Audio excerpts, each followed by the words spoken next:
see you all tonight at 7 p.m. Eastern Standard Time, 4 p.m. Pacific, for Reviewers Web, with all of the crazy talent listed in the description below. And see you next week with Josh Scorcher and his wife Ari. Now on to the show. What do we say about Jasper this week? Farfrig Newbin! Farfrig Newbins is a magical word, because it can mean nothing, and yet everything about figs, and fig Newtons. And I really want fig Newtons. Somebody bring me all the fig Newtons! Bring forth the Newton! Let us he who is without sin cast the first Newton! Newton's law! Newton. I didn't realize we were going to get biblical. I was talking about them little raisiny candy eat pastry things. And you will know my name is the Jasper Pie. I don't like figs. Hey, that is not my best impression. You forgot to bring your voice octaves up a bit. If you're going to impersonate me, at least get my nasally voice right. Really, Jasper? Yes, really! I just screamed to the heavens to get my voice right! I mean, several of us would, but we're all half sick.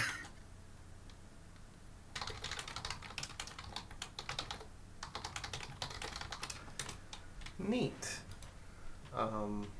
So yeah, I guess I should start, shouldn't I? Probably, Yeah. otherwise you're gonna be listening to me talking about fig Newtons all day.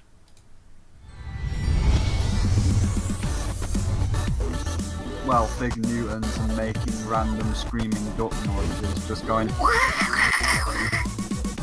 Why big Newtons when it could be Bill Newtons? So I would like to thank, Master Code. That's right, Master Code. You're the one that made the intro, right?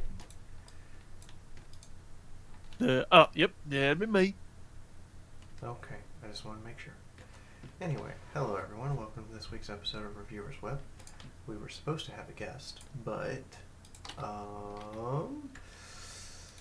it turns out that it's Solar's birthday. So Aeon of Dreams, and Lightning Bliss are treating Solar to a wonderful birthday. So that's where all three of them are. Our special guest and two of our round tablers.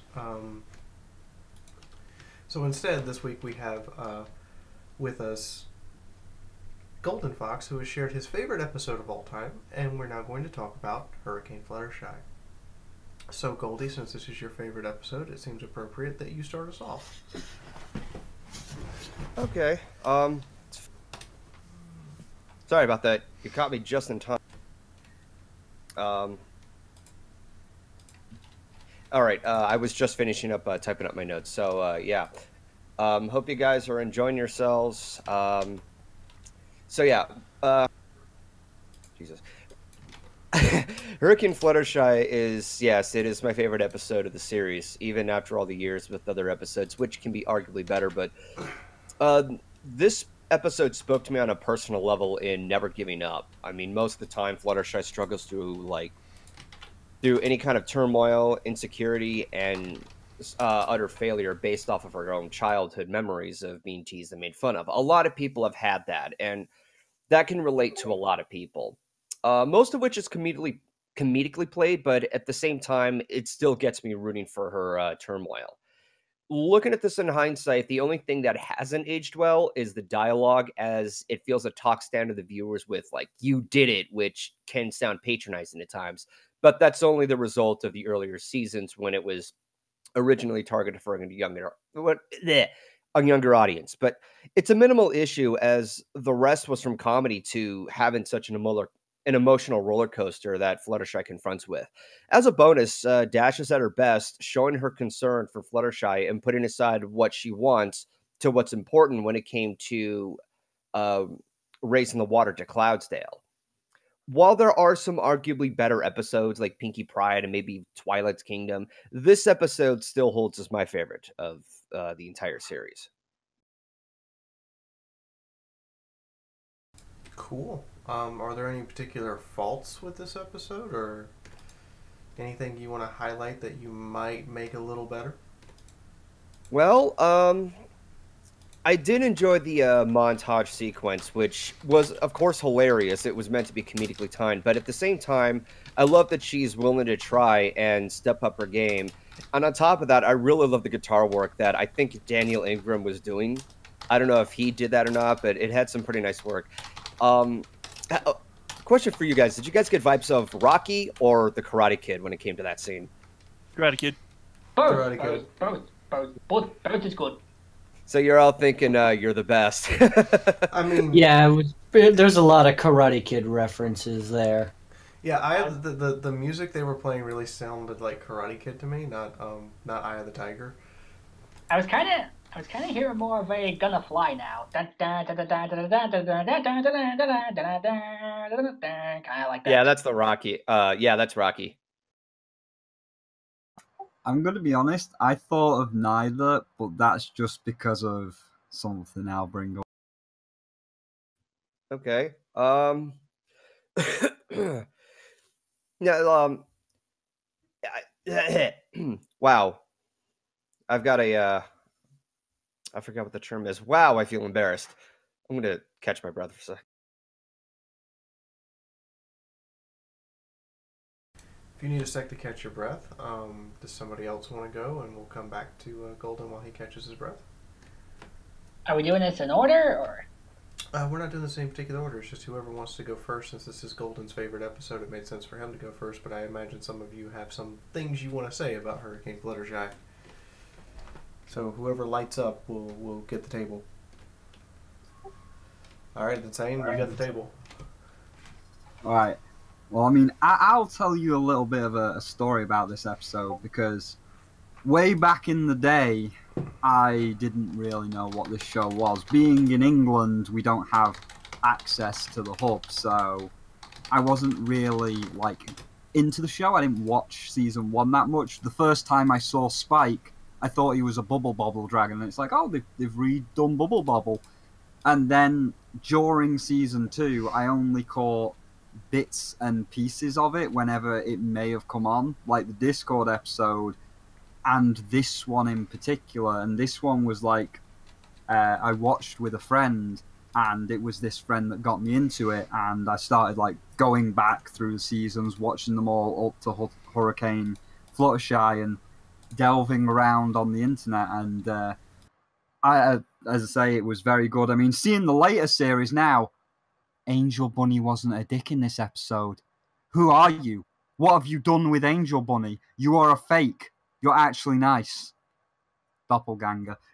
But yeah, so it was nice. It was just a real nice message to say that, even if you're not feeling that you can do it, you can do it. Push through. And during my travels, I found this. Who remembers this? Let me get the link.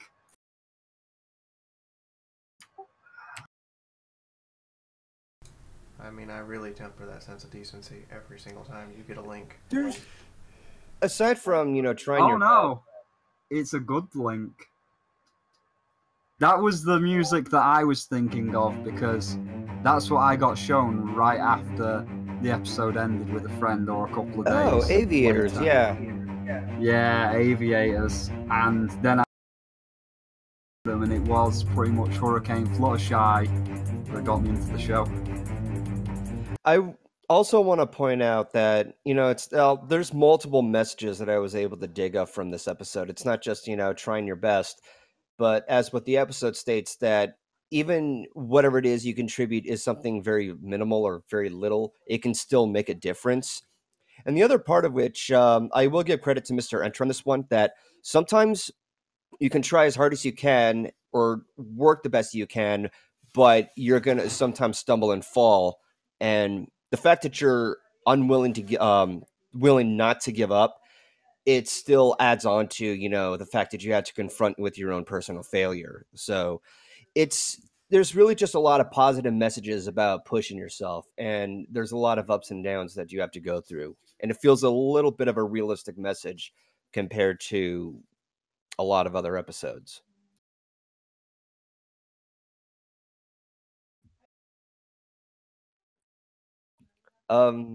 Is there anything else I have to add?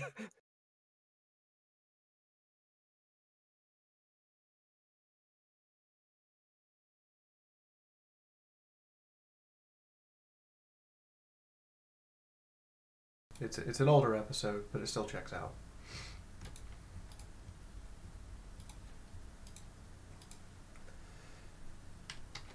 Jasper, go ahead. Well, first and foremost, this was a really great episode. I loved the moral, how sometimes you can train your butt off, and you don't automatically get like insanely better after just one montage, and somehow even the littlest, tiniest contribution helps in the grand scheme of things. But it also gave birth to one of the greatest American heroes, Bulk Biceps. They told him he couldn't do it. That he couldn't fly because he got them tiny wings and a face like something out of a Ren and Stimpy cartoon. But he don't care. He just flies through life saying, "Yeah!" at the top of his lungs. You go, Bulky! You go so hard. That being said, there are actually two things I didn't really care for. The teacher in Fluttershy's flashback just randomly pushing her off the cloud, and Spitfire not doing anything during the big tornado scene.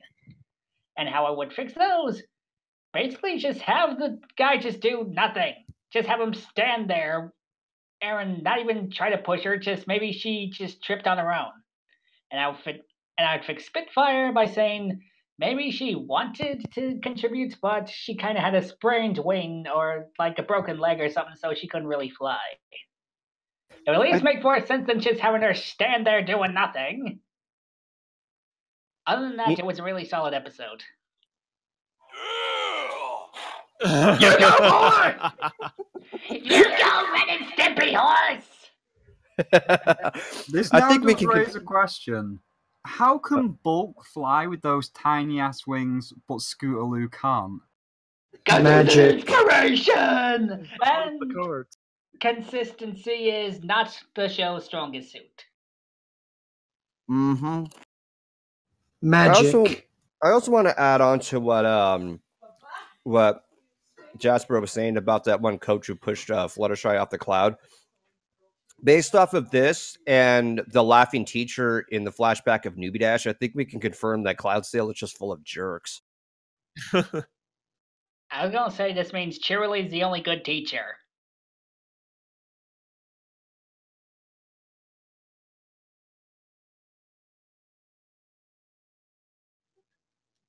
I guess I'll go next, or does anyone else want to go?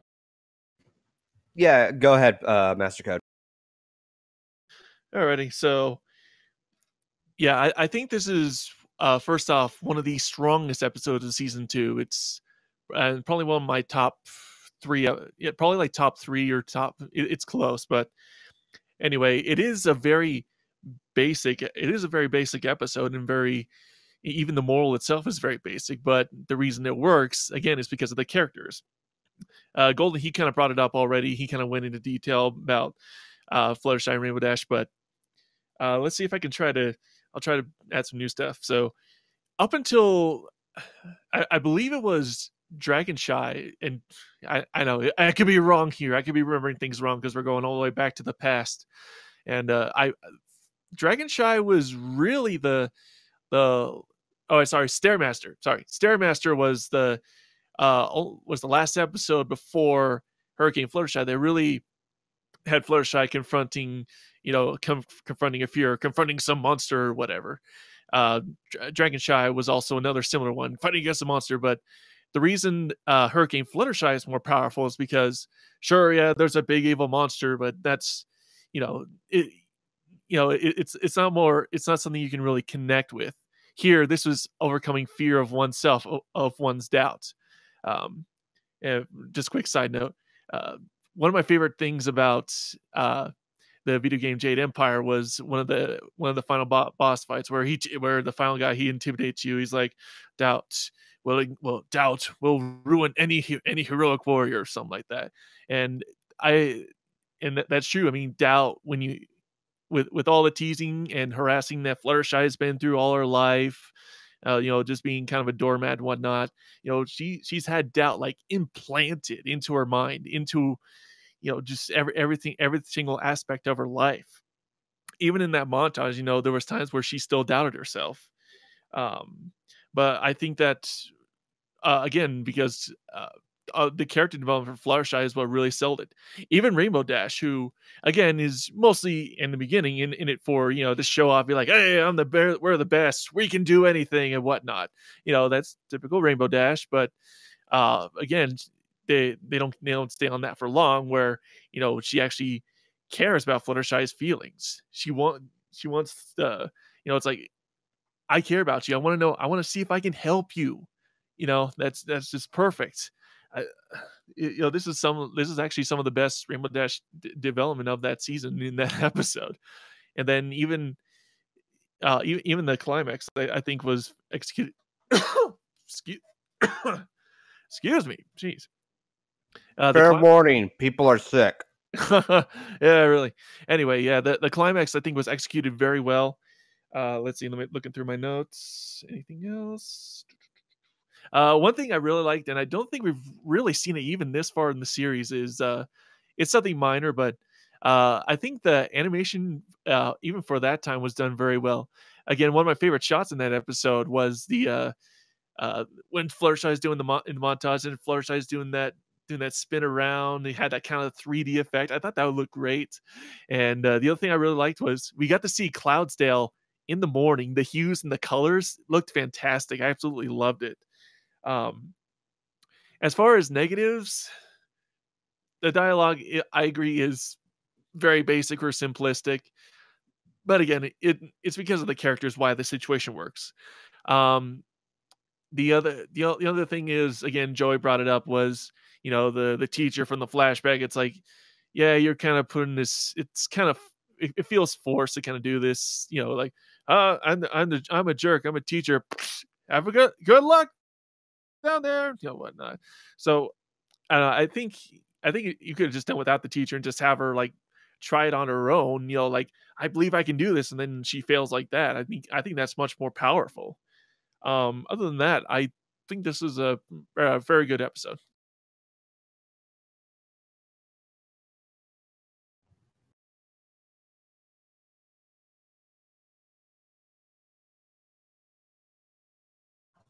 So, yeah, I'm not going to say that this is necessarily my favorite episode of the season. There's actually quite a few. And season 2 was actually where season 3 is the first season I'd actually caught up with the show as a fan. Season 2 was where I was catching up to make it to the season 3 premiere. But when I came to Hurricane Fluttershy, I do enjoy it. However, I also think that it maybe hasn't aged relative to some of the other episodes quite as well. Like, I love the growth that Fluttershy's made in the episode, but in respect to her character throughout the rest of the show, she learned this lesson so well. She's learned it several times in the years since this episode's come out.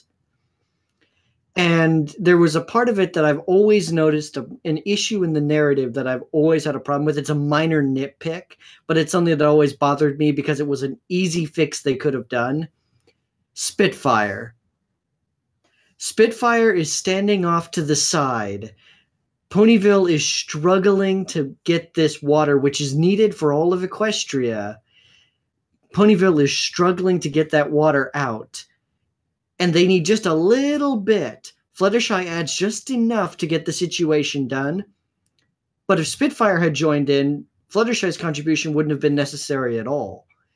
I just wish that they had gone through the episode and Spitfire jumps in to help without being asked. And then they need a little bit more, and it's Fluttershy. Like, even a Wonderbolt wasn't enough to help. Or like I said, they just make it so she can't help. Like, she broke her wings or her ankle, or better yet, maybe she caught the feather flu, but she's too stubborn to stay in bed. Exactly, something like that. I feel I should add, whenever you, like, I've noticed, like, at least from the earlier seasons, whenever Spitfire was flying around, she was leaving a trail of smoke. I don't know if it would be a good idea to leave smoke in the water. I mean, she could at least somewhat explain that if that were the case. But even then, I do agree with you that it would be nice to see her join in with the rest of the Pegasi as the struggle still continues, and then have Fluttershy come in, showing that even a Wonderbolt is giving it their all. Right. I think it would have ultimately helped the lesson a little bit more. And I think it was a great episode at the time, but I feel like the growth of Fluttershy, or lack thereof, in later seasons has kind of hurt this episode in its general longevity. It doesn't hit as much as it could have, because Fluttershy has she'll take 3 steps forward and 2 steps back. She's making progress, but she often has to go through the same lesson over and over. And I think, like, even in season 2 or 1, she's already was learning a lot more of these assertiveness lessons before. And while this episode was great, and it was an assertiveness in a different category than, say another, it feels like over time, as she's learning the same lesson, which fundamentally is one of the reasons I've never really cared for Fluttershy as a character, is the way she's written, is simply because her main character trait is in her name. She's shy. So no matter how much she progresses, she will always be shy. And so there's a hard limit on how far her character can really evolve. I feel like that ultimately hurts her character. But that's more of a situation I have with the character itself. And it's just this episode reminds me of it, because it is so good, but it's constantly held back by that one limit of her character, if that makes sense. Kind of, but I mean, if we look at the Kieran episode, she was quite vocal and shouty when Applejack wasn't listening. Like, she does have her shy limit, but it can be broken in a way if it's required. Compared to other characters, Fluttershy's growth has actually been a lot has been a lot more exponential than some people would think. It started to show in the much later seasons. Take instance, Flutter Brother, or even Tanks for the Memories, where based off of the lesson she took into account with the Breezies, that she had to step in to take care of something, and she had to give a reality check to Rainbow Dash in that Tank has to hibernate, and Dash is going to go without a pet over the winter, and that's something she didn't want to hear but had to accept. And in Flutter Brothers, she had to step in to help give a reality check to Zephyr Breeze when he was taking every sort of hospitality for granted, and not stepping in to step out of his comfort zone and take his own chances on something that he wanted to pursue on for multiple reasons, in which I'll go too far off topic. And then she was, to an extent, and I'm saying this very loosely, to an extent, keeping her foot down or hoof down in Fluttershy Leans In on how she wants the animal sanctuary built. She has that slight sense of kindness and shyness involved, but she also knows when to step in over what's important. There have been times when she would go over that limit. Take instance with Fake It Till You Make It, where she broke into 3 different characters and they were going too overboard. I think as of right now, I think it's more around the lines of her going too far with her assertiveness, and she needs to find that one middle ground where she can balance herself with her assertiveness and her roots of her character based on her name. I think that part of the problem with this episode is they don't build on it. They don't revisit the idea of what bullying can do to someone long term. Like it's Fluttershy, You Can Hardly Fly is only mentioned in this one episode. I think they could really, really do something more with that to develop her character for later episodes, and I think that's my biggest complaint, was they never used this in a future episode to build up her character even more. Instead, she just gets, I don't mean this in an offensive way to Fluttershy fans, but she just seems to get recycled and regurgitated back into the state she's in at the start of the episode. Okay, I thought I was the only one who saw it for a sec. Saw what? The back and forthing between confident, lack of confidence. No, you're really not the only one that sees that. Like, it seems anytime we have a Fluttershy episode, it's back to the lack of self-esteem and lack of self-confidence. It's like somebody hits a giant reset button on the majority of her episodes, and I think that's one of my main complaints about her use past season 3. Is it just seems like every time we have a Fluttershy episode, they hit the reset button on her personality, and this would have been a great episode, in my opinion, to build that personality up beyond just her shyness and her social anxiety, but to use this episode to give her a real reason for having that, and then give her a character arc for overcoming it long term. I think the problem there is, though, you would have to kill off the montage and not have her participate in the hurricane, because by having like all the animals with the masks on and showing the post-traumatic stress flashbacks with the eyeballs, if you get rid of all of that so that you can slowly pace it out across the season, what would she do in this episode? Because you can establish that she's got social anxiety in this episode, but then you wouldn't be able to have her overcome that fear if you want to spread it out across the future episodes.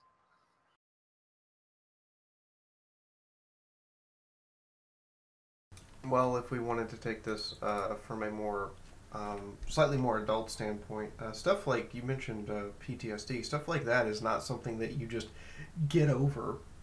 It's something that's usually a long-term problem that you constantly have to treat. So future episodes might have brought up, her bullying and her being bullied, and how she finds ways to overcome it or turn it into something that she can use for fuel to restore her own confidence.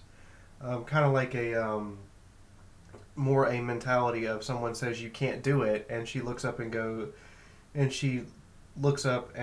thinks she actually can't do it until her friends, like with the animals in this case doing the montage, until her friends tell her, no, you can, and then the showing of how a support network can help you overcome things like childhood bullying in this case, or as you mentioned, post-traumatic stress.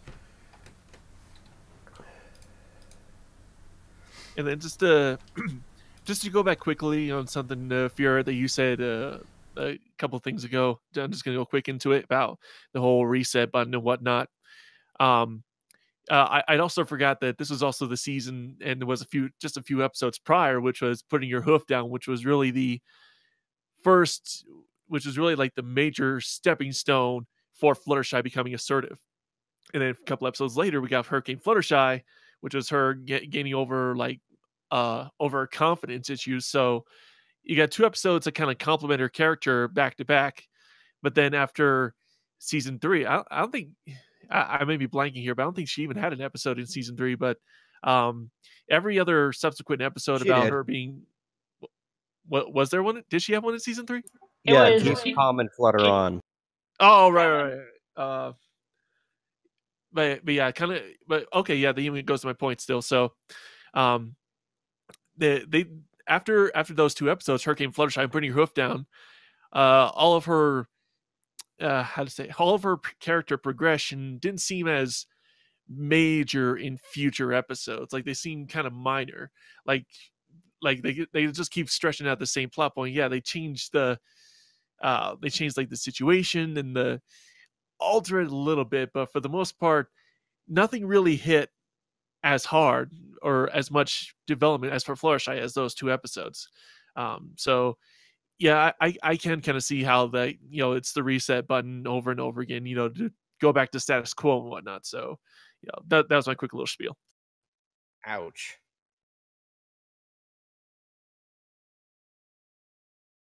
Golden, you said ouch to that. I'm assuming that you have something you want to say. No, I'm just keeping myself together. Listening to these criticisms, it's kind of trying to keep myself professional here, but it's it's something you love and it's your favorite episode, and it hurts to have other people criticize it here and there. It does, but I can't really fault that. This is something that I was afraid was going to happen according to episodes like Magic Duel and Philly Vanilli, because in Magic Duel, she was such a scaredy cat to go into the Everfree Forest and help out Twilight, which also undermined the development that she had with the Stairmaster episode. And with Philly Vanilli, she's once again going through stage fright, and she's confronting the same obstacle again until the Breezy's episode, when her character started to become more progressive.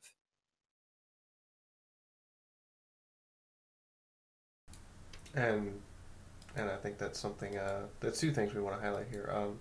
One, we all have our favorite episodes, but I mean, we could throw criticism at any episode for a variety of reasons, even something as well beloved as the magic inside. But we have to remember that we do love this show, and we wouldn't provide criticism like this or analysis like this if we didn't love it. But I can see your point where she, Philly Vanilli, and she just goes back to that state where she's got her social anxiety just overwhelms her.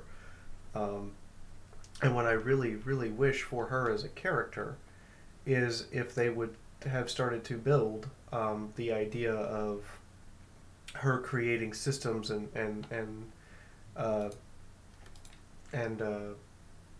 support network ideas for her to overcome the various problems that go along with social anxiety. Because when you build those systems and you fall back and rely on them, they work to a degree until something out of the ordinary comes up, and then you have to build a new form of support to overcome that piece that is out of the ordinary. That's my psychology degree speaking, more so than my own professional ability to analyze a film. But does anybody else have something they want to add? Or does anybody want to challenge me on that?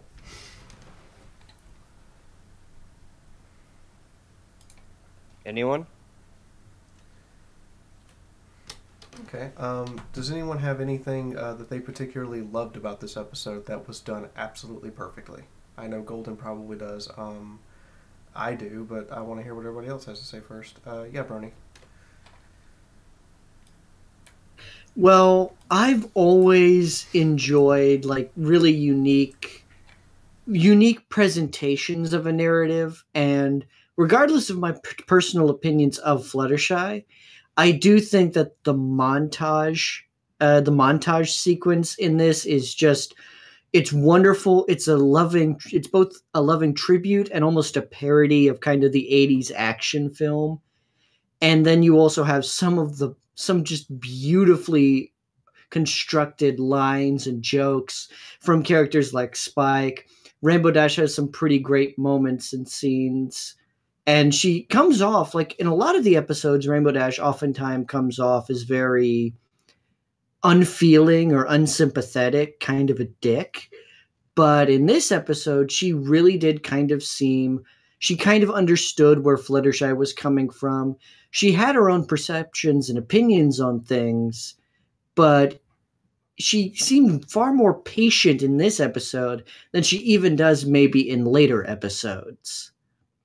And so when I look at the episode, those are the parts that I'm like, I wish they had learned more from these segments and maybe attributed a few more of them in the future, because in some later episodes, you don't really get the perception in later episodes between Rainbow Dash and Fluttershy that the two of them actually grew up together, that these two actually had a long-standing history. In this episode, you fully kind of get that depth. But in later episodes, sometimes it feels like they didn't really ever associate at all.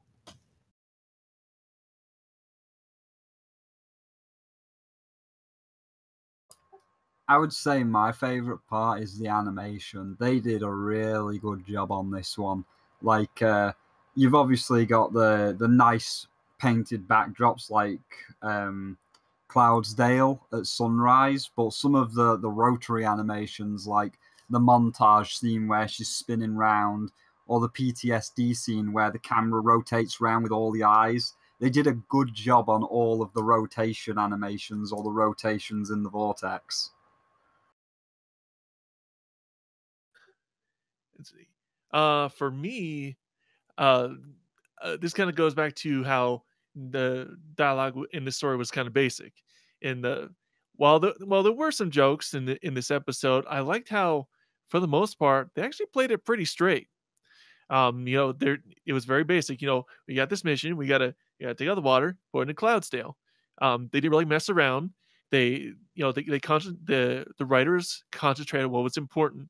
The character development for Fluttershy and subsequently Rainbow Dash, and putting together this ragtag team of Pegasi in order to send all the water.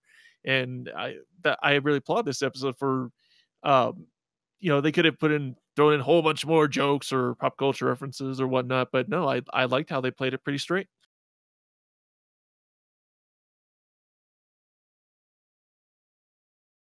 Okay, go ahead, Jasper. I already mentioned Bulk Greatest Hero, right? Yes, 3 times. Well, it still holds up. But in all seriousness, another thing I really liked was that film sequence after the credits. It's where it's like one of those old timey propaganda. It was from like the 40s, and it was just so much fun. And we got confirmation: cinema exists in the world of Equestria. Now all we need is the telephone. The telephone job. Phones. I think my favorite part was actually some of the more physical gags. Stuff like when Angel Bunny flies away from the tornado, slams into a tree face first, and then gets up and just waves like, "Good luck!" And I'm like, your face is broken, and you're not even mad. Or when Rainbow Dash has to like plays up the gag with the pony pox, all the way up to the point she just douses Fluttershy in cold water. Like I think the visual gags in this episode were definitely spot on, and actually still, even during the episode we were just watching, they made me laugh. And to say that about an episode from 8 years ago, it still makes me laugh to see the visual gags. They really did a good job. All right, Golden, you haven't gone. What's your favorite part of the whole episode? My favorite part of the whole episode, that's a tough question, because when spotting a lot of scenes, I really have to pick one, because there's a couple of moments that did spark my attention. The one that I always remember coming back to is the scene where, when she tests her wing power for the first time and was told that she has a 2.3, and she has her immediate reaction and runs off, Dash flies to Fluttershy about whether or not she would give up, and she turns around, bawling her eyes out. It was one of the most unexpected moments that I've seen in the episode, and it just feels like a slap in the face when you see it happen. Like, it's not playing around anymore, it's getting serious. Okay. So before we go to Q&A, does anybody have anything else they want to add or talk about, or should we get started with the question and answer section? Yes, Birdie Critic.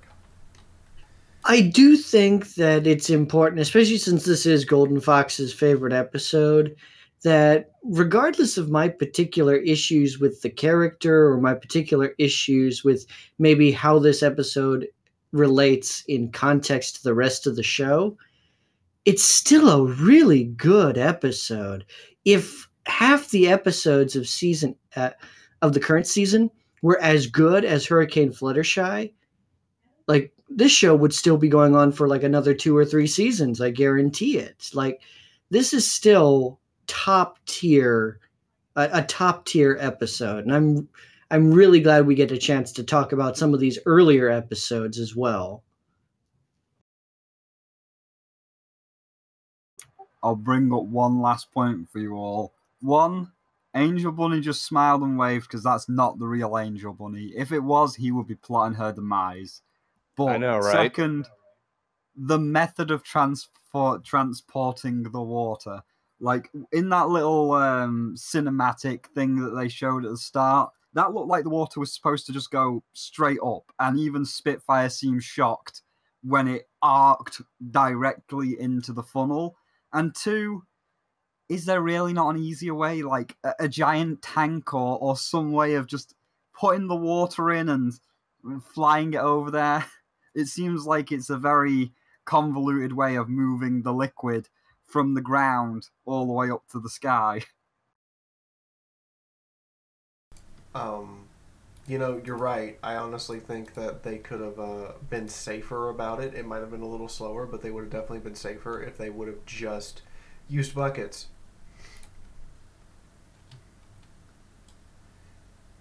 Like, I get it's Pegasi magic and they're trying to use evaporation, but seriously, just a bucket would have sufficed. Now you're just talking crazy. Where opponent's supposed to get a bucket that big, fool? Maybe like 50 small buckets? Okay, now you're just talking crazy. Someone get the net. Fiaura's gone crazy. Someone get the tranquilizers, the happy pills. I was about to say. And 2 boxes of Oreo. It's like I'm using science or something. Science? What? When do you do anything with science? Equestria! I mean, really, when have you ever done anything with science? I don't know. I mean, I have no idea what I'm talking about. I only have like a third of every single panel at HarmonyCon. Anyway, we do have a couple questions for you guys. The first one is from Logic is Here. He wants to know if there's any specific canon moment in the show you would change. Yes. Oh, sorry. Who's going first?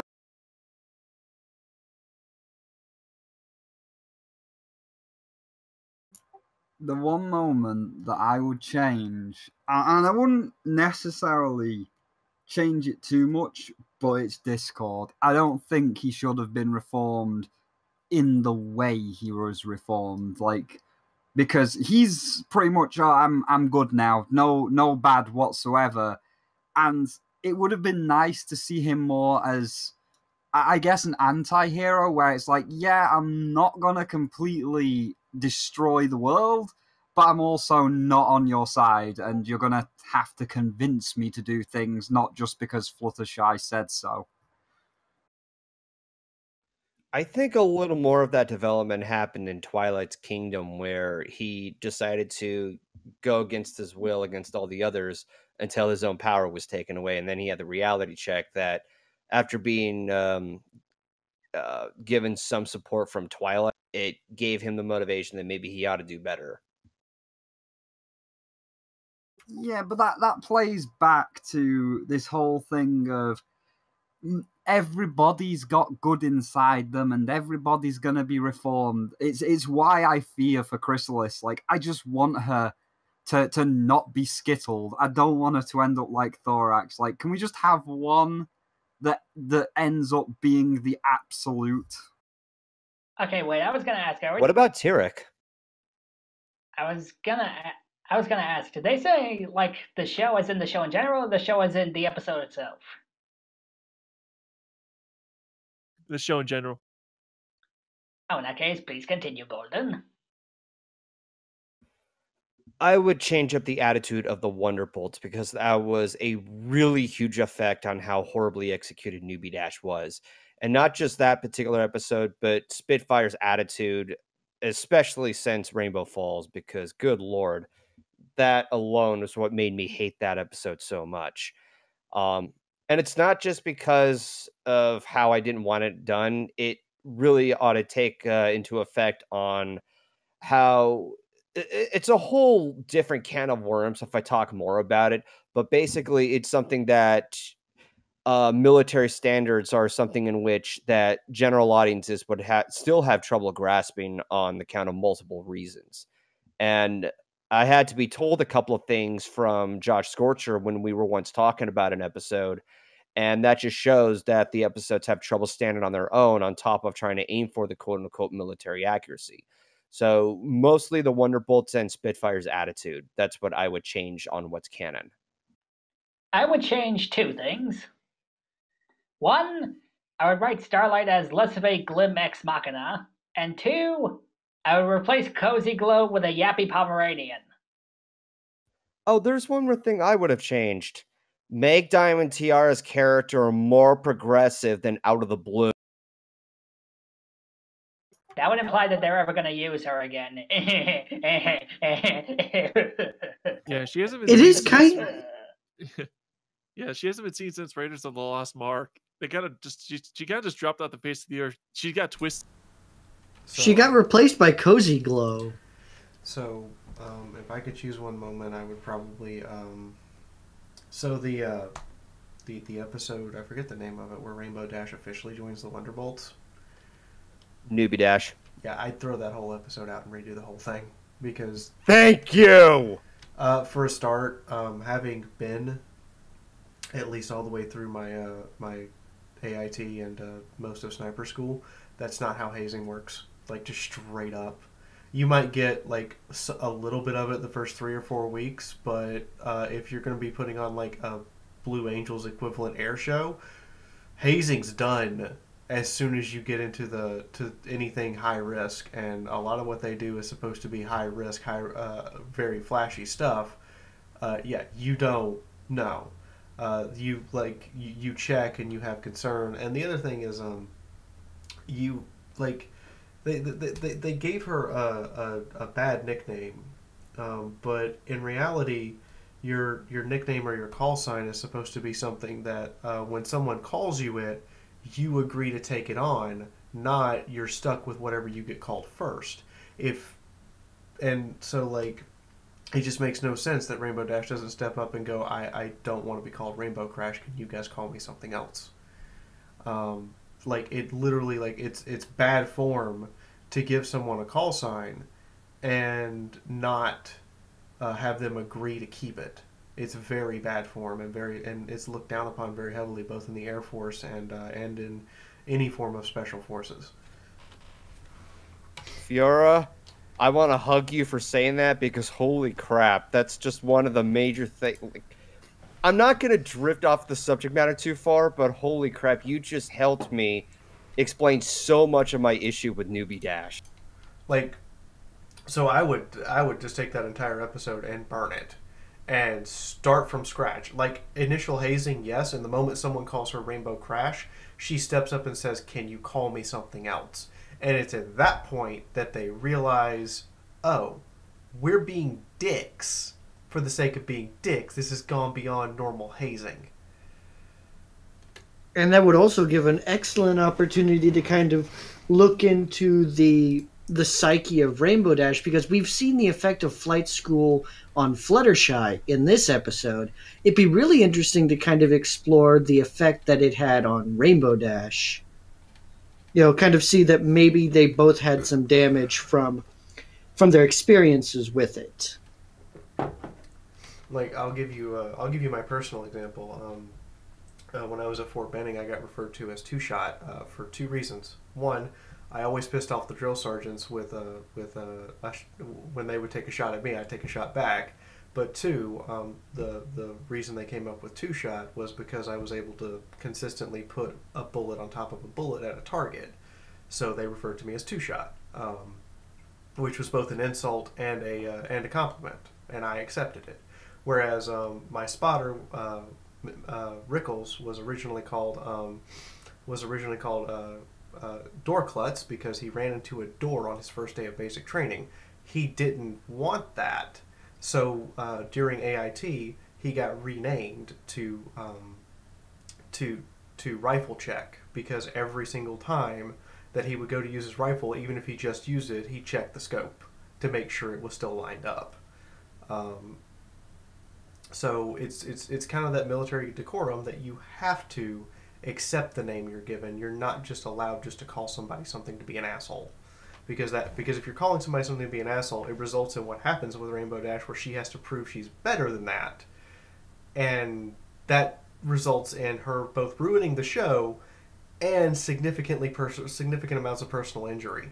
And also, she breaks unit formation, which is something you just don't do in a military unit like that. You would absolutely stick with the plan, and if someone looked like they were going to break the plan, you would challenge them on it immediately, because your part of unit cohesion is sticking to a plan, even if it's a bad one.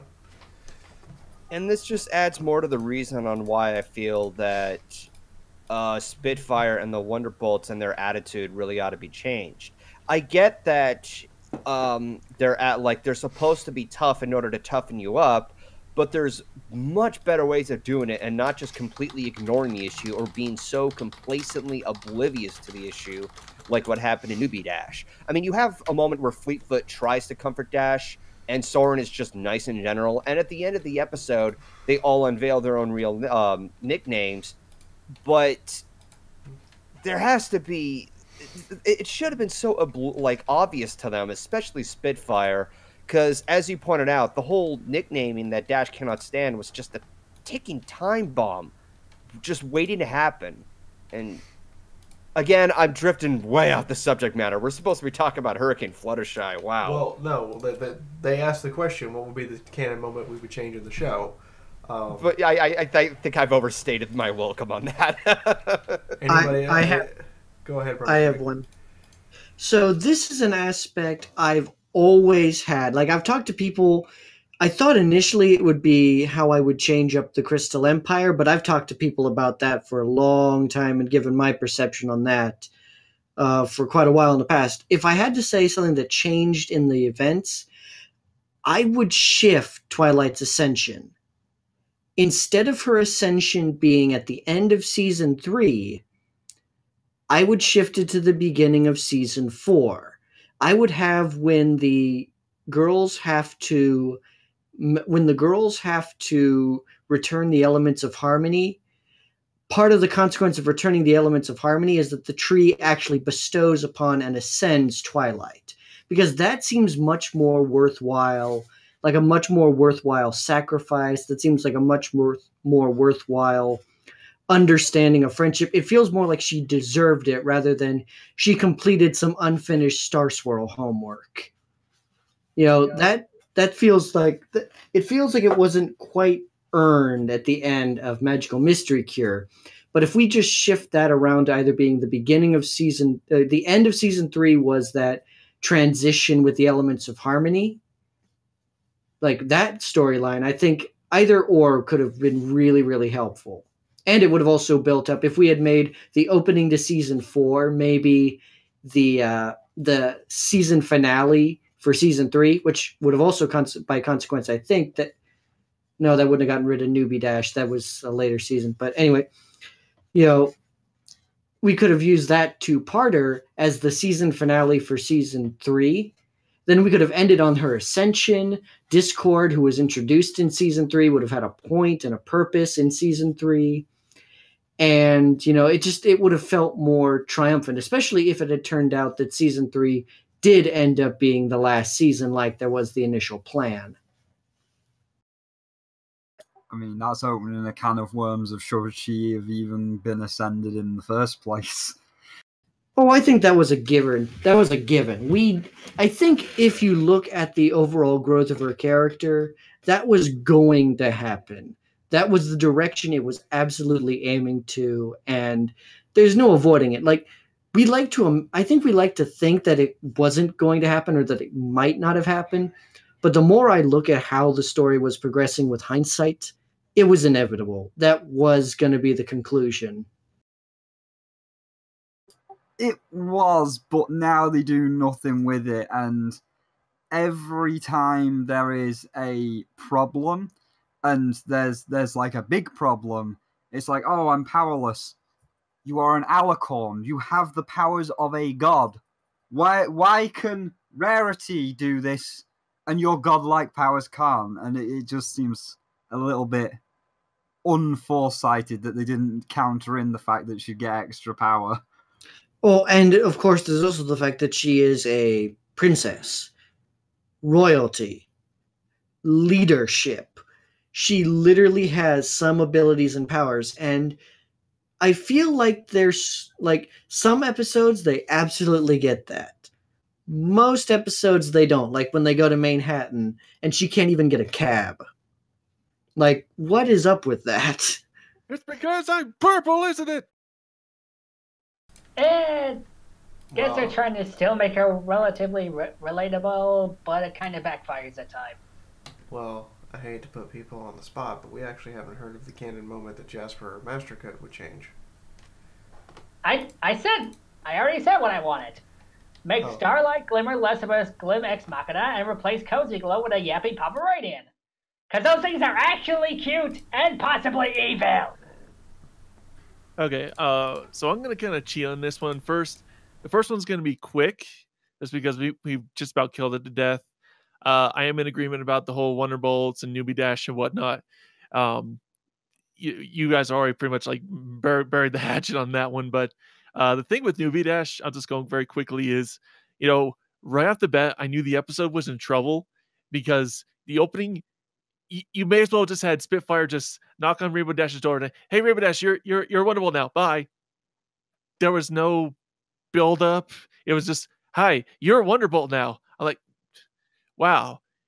We've been building up that plot line since literally the first episode of Rainbow Dash becoming a Wonderbolt. It's like you would think of, maybe some gravitas or some, some fanfare or something, not something way over the top, but something meaningful and big.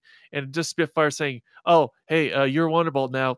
See you later. See you at the practice or whatever. And that was it. Okay, for my other canon moment that actually changed is Flim and Flam. We have not changed their characters since the first time they've introduced them. They need to do something different with them, something fresh. Yes, they do change the situations of them being con artists, or technically they're not doing anything illegal except for that one episode in Friendship University. But their personalities, they are, I admit, they are fun characters, but you need to do something different with them after all this time. Like And maybe I think I brought this up in that episode when we actually, or no, it was when we reviewed Best Gift Ever. Have the brothers like actually like successful, like have them rich, but have them be charitable. Like that's something new. It's like, oh, hey, we've amassed this great wealth. Huh, that's right, brother, we sure have. And we've already built everything we want. So what do we do now? Then you can have some situation where some pony needs help or whatever, and they're like, huh, and by the end they're like, huh, maybe we could help ponies with their dreams and become entrepreneurs and help others out. That's something different. That's progression of their character. You can't just keep doing that again. Like if they bring it back again in season 9, they better have some big character development. Otherwise, you're Batmobiling. Are you saying But you corporate? can't. Go ahead, Jasper. But you can't reform every villain because we. Are you saying corporate executives can have a heart? And now Yeah. you're talking crazy. He's a witch. A witch, I tells ya. Burn him. Burn him. Burn him. Master Code, I also want to add on to what you said earlier about the beginning of Newbie Dash. It has been argued before, or at least from Josh, that there have already been several episodes, quote and unquote, where Dash has been on the waiting list according to Testing 1, 2, 3, and what she learned in Wonderbolt's Academy to the point where she would be accepted. I'm not devaluing your argument. I do agree with you on that one. The problem with building up to that is that there were very minimal episodes throughout the series regarding Dash being a part of the Wonderbolts. But that's just something additional, something I wanted to add on to what you stated in the argument. Right. I was just saying that, this is a plot point that was, it's literally the longest plot point. It was literally one of the longest plot points established in the entire series. One of the most overarching plot points, where Rainbow Dash, in very first episode, very first interaction, talks about the Wonderbolts and I'm going to be a Wonderbolt one day. And then the episode comes and it's like, oh, hey, you're a Wonderbolt. See ya.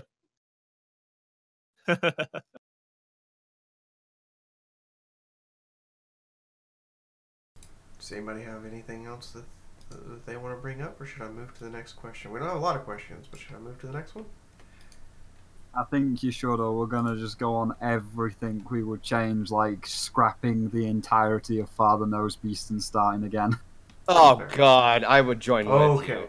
So in the meantime, we will be doing a series where we go over the episodes that are the worst to us. But in the meantime, um, have you ever felt you just can't do something but push through it like Fluttershy did?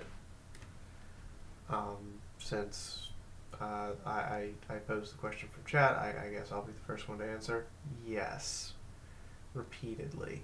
At HRPC this past year, I got there, and on Friday I woke up with one of the worst fibromyalgia days I've had ever. Something about the complete lack of humidity in the desert air just aggravated every nerve ending in my entire body.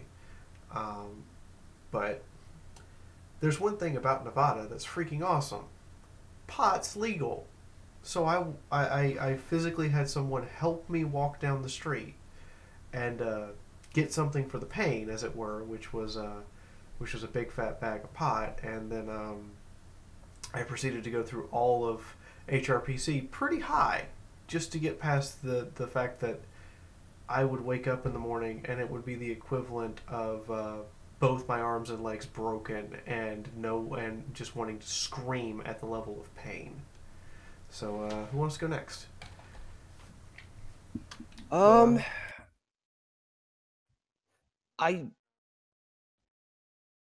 Okay. Let's see.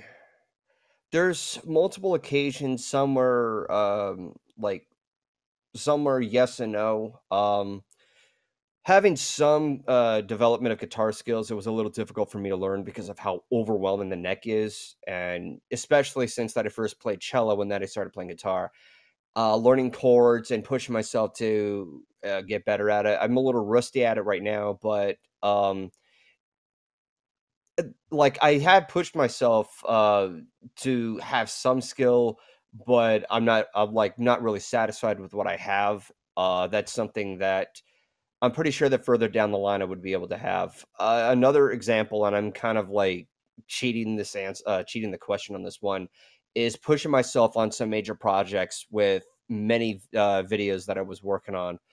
The biggest example being the Magic Sheep review, because that was such a big project that it was admittedly intimidating, and I didn't think I would ever come across finishing for multiple reasons. But after pushing myself over the past year and a half, I finally got that done. I know that's not nearly as much as the issue you had, Fiaura, but that's the most that I could give. Oh no.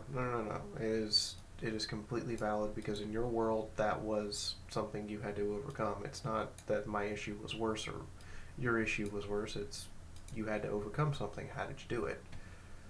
Jasper, I thought I saw you next.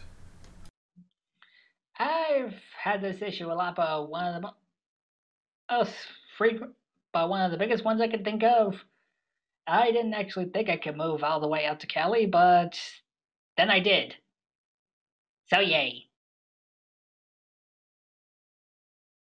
For me, quite simply, it's not one point. It's mostly because the production company I work at, it's one of the most intense, most ridiculous productions you could ever think of. And for the company I work at, I've worked at it for 6 years now, and for the past 5 years, it was the production, which is an 8-day production that has a year of planning ahead. There was times when where there's times where like this production cannot exist, like, or this cannot happen, but through sheer grit, will, and kind of pushing through like all the difficulties. For the past 6 years, we've been pushing through every single annual production of our show, and it's just been it's been difficult, but it's been a great training experience. I've literally been a part of the most difficult television production series in the entire world, and anything else, reality TV show or whatever, is I'm like, oh, okay, I can do that, whatever. I've overcome that. I'm like, I've done my dues. I've done the most difficult stuff. So, bring it on, whatever you got. So, not so not really nothing really major, but there you go. It's on my turn, and I'm sure I have, but it's one of those situations that I've not always explored those kind of. It's not easy for me to kind of explore those kinds of analyses for myself or with regards to myself, so I can't really think of something in the moment. I know that's going to be kind of a cop out, especially with you guys being so open about everything, and I'm just sitting here going, nope, I can't think of anything. But at the moment, I really can't think of a thing that I was particularly scared or uncertain about, and I just kind of pushed through. I'm sure it's probably happened, but I just didn't recognize it at the time.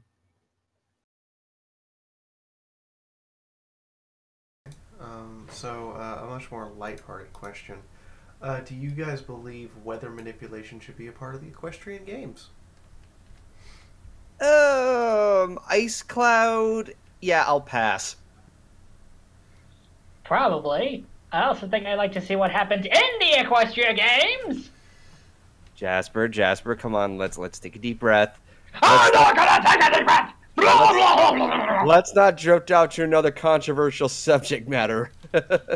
I mean, I'm in agreement with the pizza pony.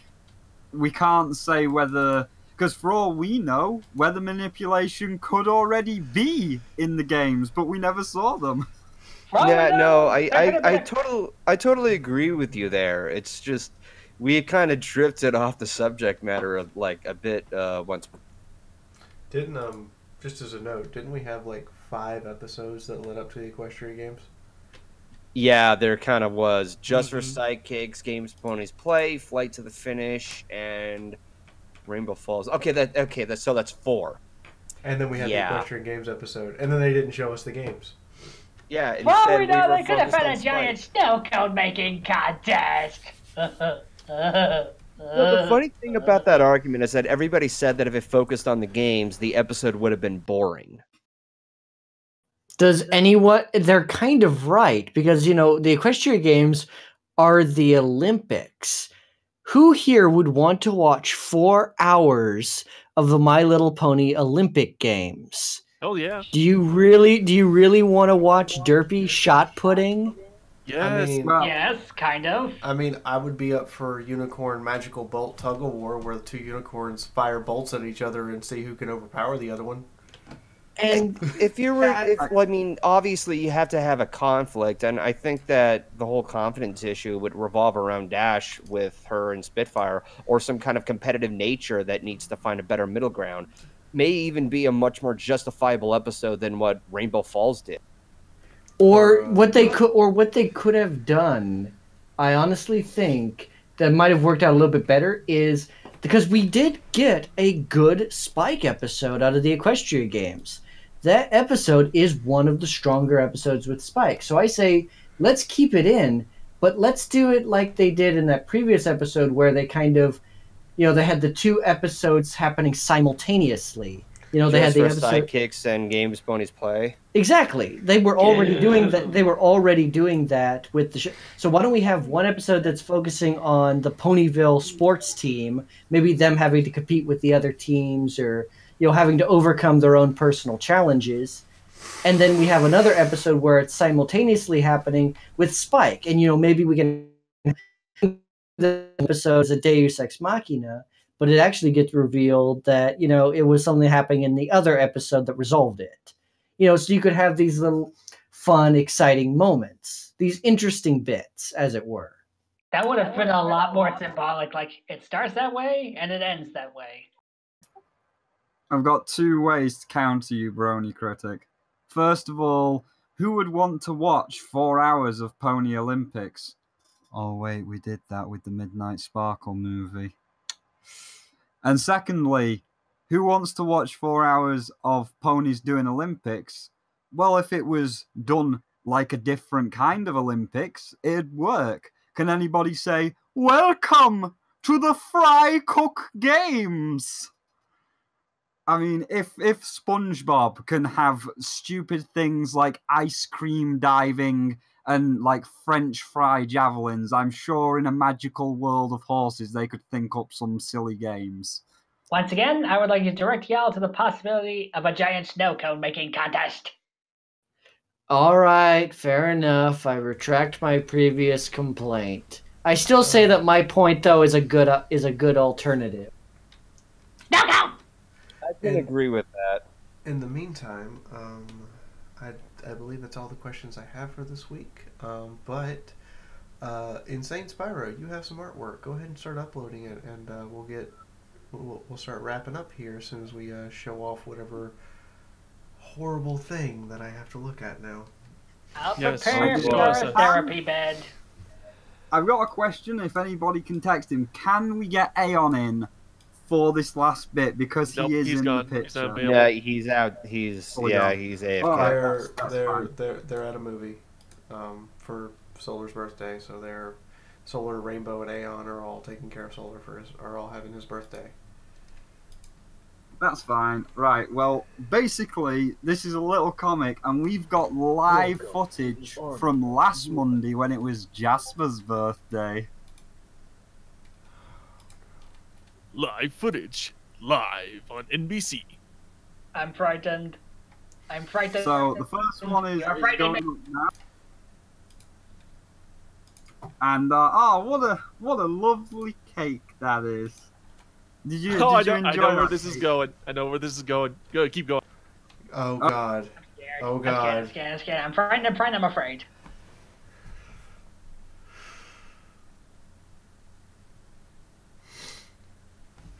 I mean, And Jasper, more importantly, did you enjoy the surprise in your cake? What kind of biscuit? You've contaminated it! It has been poisoned! I'm not done yet. Oh, Oh, no! How much worse can this possibly get? We already have. Why Aeon did you ask that? We already Why? have Aeon in a Playgirl bunny outfit for a pony. When he's in his demon form. Oh my of course. God. Oh my. You had too much damn fun. You had too Well, much time. Everybody Oh, told me that he was a sassy boy, so I made him a sassy boy.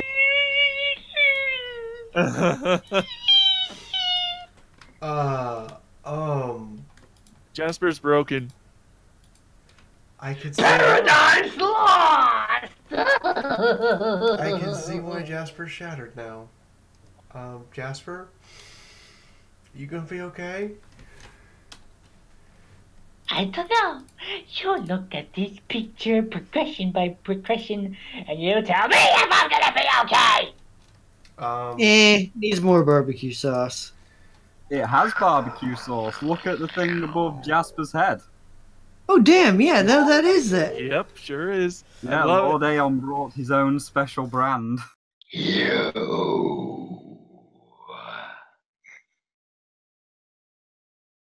Which reminds me, what's going to be our artwork for next week?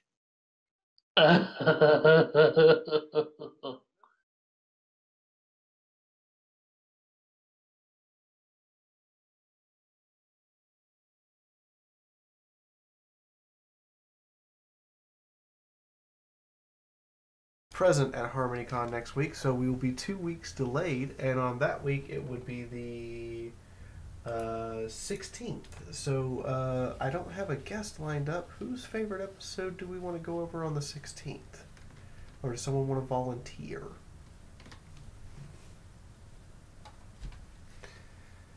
All right. Sure, I'll go for it. I was about to say, all right, Golden, since we did yours this week, who's next? But if Master Code wants to volunteer.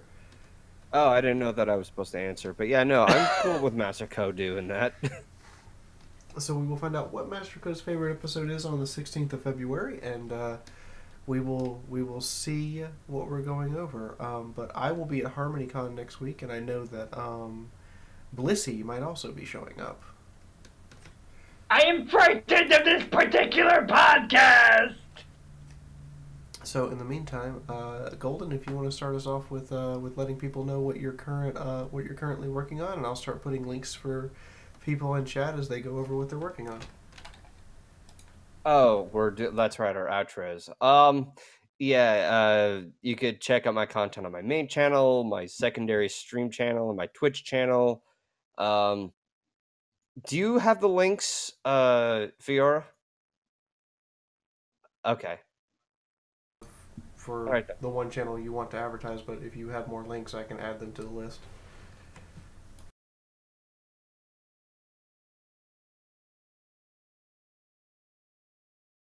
So Golden, what are you working on? What am I working on? Yeah, what are you doing? I have a review of Hard to Say Anything that I hope to get done next week. And I hope to review The Perfect Pair, given the month it is. All right. Insane. What you got for us? I have currently done a first impressions full stream thing of Kingdom Hearts 3, which is going up on YouTube later tonight because that was on Twitch. And then I'll have the review sometime this week, as well as a review of Alien Blackout. Yay. Well, Kingdom Hearts 3 was good, though. That one was a good one, so you can find that on YouTube, as well as all the other Let's Plays and reviews and everything else I do over there. And I'll let Aeon's new toy, Jasper, take the wheel. I am currently being afraid of this particular podcast.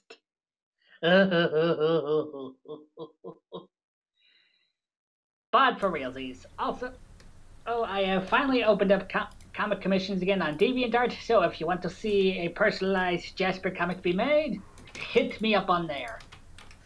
And along with that, I'm also working, helping a user on their own. Bleh. I am a script editor and script writer for a new upcoming audio drama called The Spectre.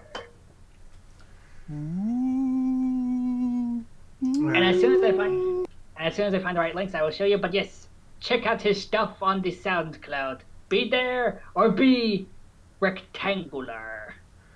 All right, Master Code, what you got for us? Rectangular. Well, what if I like squares or circles or triangles? What if I like decahedrons? Yeah, you got something about dodecahedrons, Jasper? Just be there. Alright, fine. Anyway, as for me and Bliss, we got our Let's Play of Legends of Equestria published on each of our channels. Those went up yesterday, so you can watch the version on her channel, her perspective, and my perspective on my channel. And it's the greatest Let's Play ever in the history of mankind. You should totally watch it. Plus, also today I also uploaded a review of MLP comic issue number 65, Queen for One Less Day. And then, I'm also working on, looking at my notes. I'm also working on a couple of different small skip projects here and there. And I'm also working on the next Analysis Anarchy episode, and yep, that's all for me. And you can see me on the YouTubes and the Twitters. Woo! All right. Well, Brony Critic, what you got?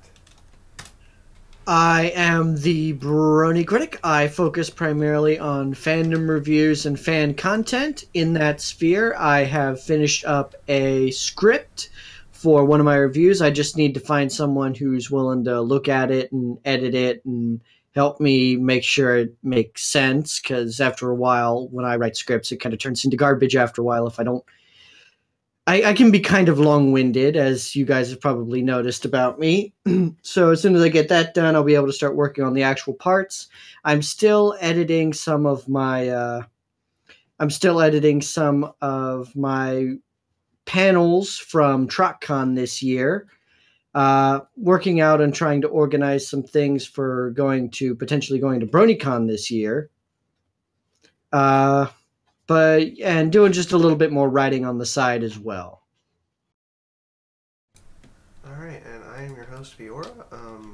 right now, I will be at HarmonyCon next week, as I already said. I also have part 2 of Ponies in Your Mind, which will start edits after HarmonyCon. And then on top of that, I have Chapter 27, it's the next chapter of Fallout Equestria Dead Tree, is currently being edited. I have my letters of permission from Hasbro and Bethesda, as well as KCAT, all of which have been filed under Yay, because I'm getting published by Traveling Pony Museum, and we did all the hoops and hoo-nannies to make it fully legal. So the book will be out in March for Fallout Equestria Dead Tree Volume 1, and Volume 2 will hopefully be finished by BronyCon. But I think that's everything I'm doing right now. So it's been great to have everybody here, and we will see you guys in 2 weeks. Also expect to see the podcast in Equestria Daily again if you missed any parts of it. As soon as I get it up, which will be sometime next weekend, you'll have this podcast up. And Equestria Daily has agreed that so long as we want to keep doing the roundtable here, they will keep posting it and mentioning it in their podcast list. So that's a good thing to hear from them. Woo! What? What? Who wants last word? Equestria Daily is the greatest website ever. You are the Big Newton! Well, I do see a comment saying, "Don't worry, Jasper. Aeon doesn't want to hurt you. Only lay eggs in you." Oh, God. Ah, well, that helps not at all! That sounds like an excellent idea. Boo. Where's the hang-up button? Where's the button for I want to LD 5000?